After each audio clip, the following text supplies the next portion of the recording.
This channel does not promote any violent, harmful, or illegal activities. All content provided by this channel is meant for an educational purpose only.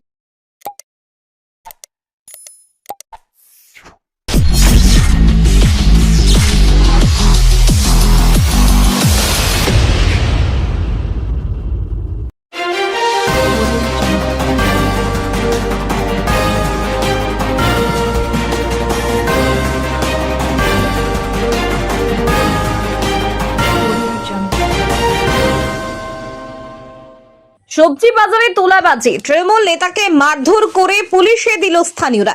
বিধায়কের আত্মীয় তৃণমূল নেতাকে ধনিয়াখালীর শিবাইচন্ডী সবজি বাজার থেকে আটক করে নিয়ে যায় পুলিশ। অভিযুক্ত তৃণমূল নেতার নাম মানিক পাত্র।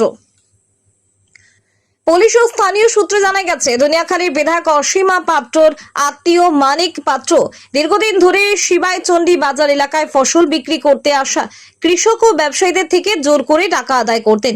কেউ টাকা দিতে না চাইলে চলতো জোর জুলুম। এমনকি অভিযোগ, টাকা দিতে অস্বীকার করলে বন্দুক বের করে হুমকি দিত অভিযুক্ত তৃণমূল নেতা মানিক পাত্র। আজও একই ঘটনার পুনরাবৃত্তি হয়। চাষিরা টাকা দিতে না চাওয়ায় শুরু হয় গন্ডগোল। এরপরেই ঘটনাস্থলে এসে উপস্থিত হয় স্থানীয় মানুষজন ও বিজেপির নেতা কর্মীরা। তখন অভিযুক্ত তৃণমূল নেতা মানিক পাত্রকে ঘিরে ধরে বিক্ষোভ দেখান স্থানীয়রা। এক মহিলা এগিয়ে গিয়ে তাকে সপাটে চড় মারতে থাকেন। খবর পেয়ে ঘটনাস্থলে গিয়ে পুলিশ অভিযুক্ত তৃণমূল নেতাকে ধরে নিয়ে যান। ঘটনার খবর পেয়ে ধনিয়াখালী থানায় যান সপ্তগ্রাম ও পান্ডুয়ার বিজেপি বিধায়ক স্বরাজ তুষার মজুমদার। বিজেপি বিধায়ক তুষার মজুমদার জানান, অভিযুক্ত দীর্ঘদিন ধরে কৃষক এবং ব্যবসায়ীদের থেকে টাকা আদায় করত। ডালাপাটি থেকে ফুটপাতে বসা মানুষের থেকে এরা তোলা আদায় করত। দীর্ঘদিন ধরে ধনিয়াখালীতে এটা হয়ে আসছে। এর পেছনে বড় মাথা আছে। আগামী দিনে তারাও ধরা পড়বে। ধনিয়াখালী সন্ত্রাস মুক্ত হবে। হুগলি জেলা গ্রামীণ পুলিশ সূত্রে জানা গেছে, নির্দিষ্ট অভিযোগের ভিত্তিতে অভিযুক্ত মানিক পাত্রকে গ্রেপ্তার করা হয়েছে।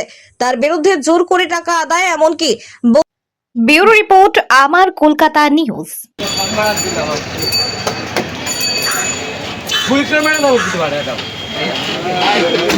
চলো, দীর্ঘদিন ধরে শিবাইচন্ডী বাজারে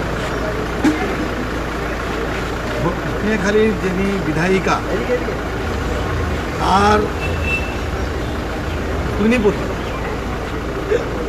সে দীর্ঘদিন ধরে শিবাইচন্ডী বাজার থেকে তোলা তুলেছে। মানুষ না বলতে পেরেছে, না কি ওখানে যে ডালা আছে ডালা থেকে পয়সা তোলা, সাধারণ যারা তলায় ফুটপাতে বসেছে তাদের থেকে পয়সা তোলা। এই জিনিসটা ধনিয়াখালী তো দীর্ঘদিন ধরে হয়েই আসছে। শুধু এটা নয়, এর থেকে বড় রাঘববল তলায় আছে, সেটা কদিন পরে পাওয়া যাবে।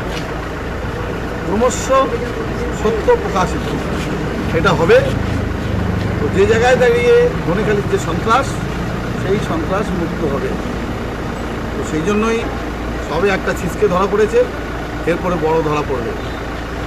যাই হোক, ধনিয়াখালীর আমার নেতৃত্ব যারা রয়েছে, দাদারা রয়েছে, আমার মণ্ডল সভাপতি রয়েছে, আমার এখন ধনিয়াখালী যিনি দায়িত্ব রয়েছেন আমাদের সরলদাও রয়েছে। সেই জায়গায় দাঁড়িয়ে আমরা আজকে ধনিয়াখালীতে এসেছি। এরপরে লড়াই হবে চোখে চোখে, সুন্দরভাবে ধনিয়াখালী একটা শান্তির পরিবেশ থাকবে। ধনিয়াখালী শান্তি হোক, শান্তিতে থাকুক মানুষ, এটাই আমরা চাই।